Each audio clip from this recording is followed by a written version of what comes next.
Welcome to Moments of Good. I'm Debbie Pokornik, and I am here with my dear friend Susan Hoskins. Hello, Susan.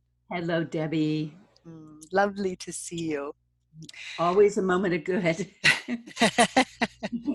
so, we were talking about some of the different things that have been coming up for us that we're really noticing through this pandemic. And something that has been coming up for me has been this idea of lessons of love. As I'm listening to people talk about the pandemic and talk about it as if it's the enemy, and we've talked about all this, but really focusing on when we get past this without really giving a lot of thought to what it is they personally need to do. And just recently in a channeling, I heard the angels saying that until you get your own lessons of love and still you till you start cleaning that up, this pandemic is going to continue. And so the message there is really important for us to all go inwards, to think about the kind of person that we are right now, the kinds of things that we're doing. Do they align with what we really believe, with what we truly are? You kind of want to go a step beyond beliefs and into that place of knowing those things that truly are important to you, why you're doing the things you're doing. All those kinds of pieces are involved in your lessons of love. And a lot of that, of course, is your relationships with others. And so that got us thinking about that whole piece of opening your heart to other people, seeing the goodness in them, Mhm. and drawing on that connection in Right. your interactions with them. And so I know that you have a lovely story that occurred to you just recently that really helped to crack your own heart wide open. Would you like to share that with us? I would. Well, I had an encounter with someone I don't know all that well, but well enough that I do care about this person very much, Hmm. even though he sometimes behaves badly. And on a particular day, he chose to yell and scream at me about something, and I immediately went into judgment, like, oh, there's something wrong with him, or what he's doing is bad, and I am good. And then all of a sudden I had a transformation of heart.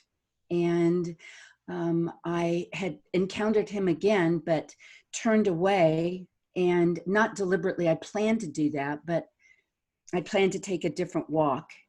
And I realized that in that moment, I might have really hurt him.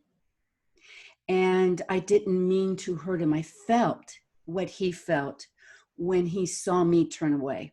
And so the next time we ran into each other, I apologized for that and said, I don't want you to think that I was turning my back on you.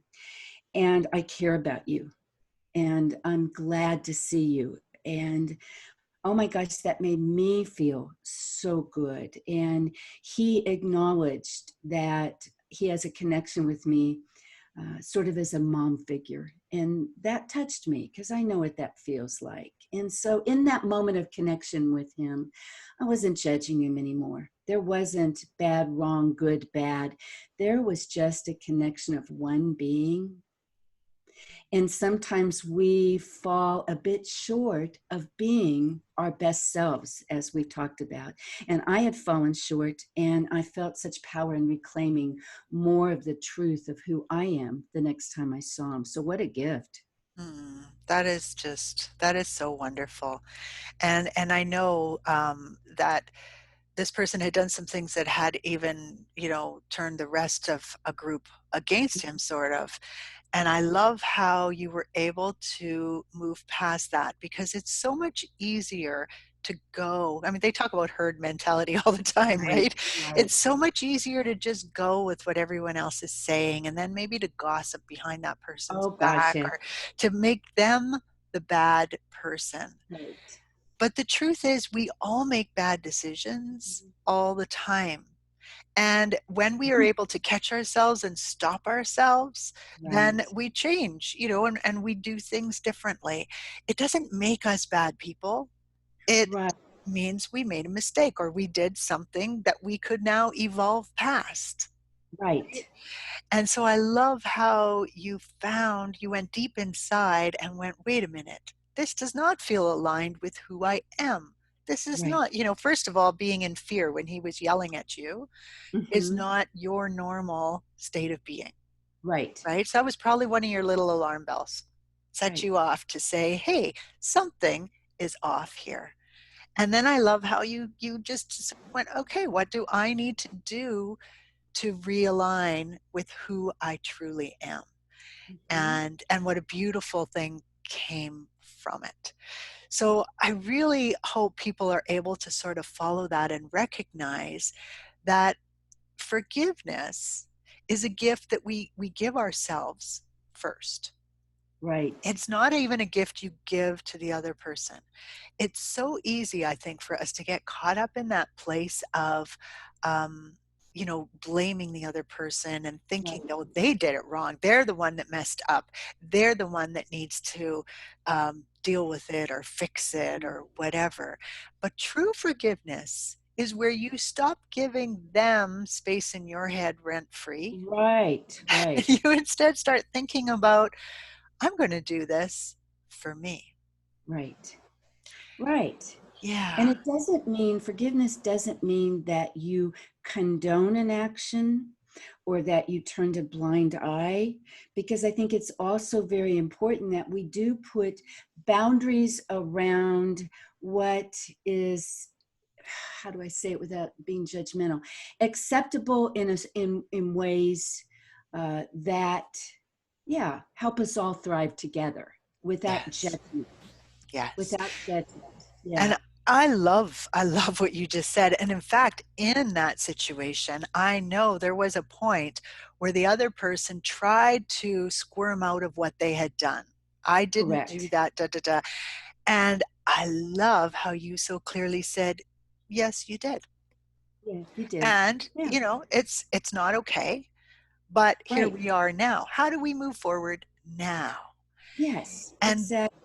yeah, that's so beautiful. So I love that you brought up boundaries because it is so important that we get clear on our boundaries, what's Right, okay, but always from that perspective of what is it I need or what is it that I can't be around, right, and then use that as a right. way to say whatever's going on. I'm recognizing that very recently I was with a group of people on Zoom. Hmm. And in this particular group, which I normally love getting together with, they've got a very high vibration, and I just love the group to pieces. And at the very beginning, we started having a conversation about what's going on for each of us. And so of course COVID-19 came up, and so we started talking about COVID-19, and that brought up the governments, and we got into politics, and that brought up some people's beliefs on what's going on right now. There's a lot of conspiracy theory stuff out there, Hmm. and my thinking on all of this is I don't know if it's true or if it's not, but I do know that I cannot do anything directly about it. The only thing I can do is Right, keep my own vibration up. right, So I'm going to put my energy where it is best spent, which is on keeping my vibrational energy as high as I possibly can and on being the best version of myself I can possibly be. So I actually had to speak up to the group and say, guys, I can't be part of this conversation. It's bringing me down. good, It's not working for me. And good. I appreciate that you guys are enjoying the conversation. So continue. I'm going to leave. Oh, And good. and of course that wasn't what happened. They right away went, oh no, let's switch the topic, da da da, and off we went and we did our Oh, wonderful time together. But that is boundary setting. that is boundaries. Yeah. And I had to risk the possibility of them saying, oh, all Huh. right, go. And then Right, maybe that would have been that. The more we can tune into this, those are those lessons of love.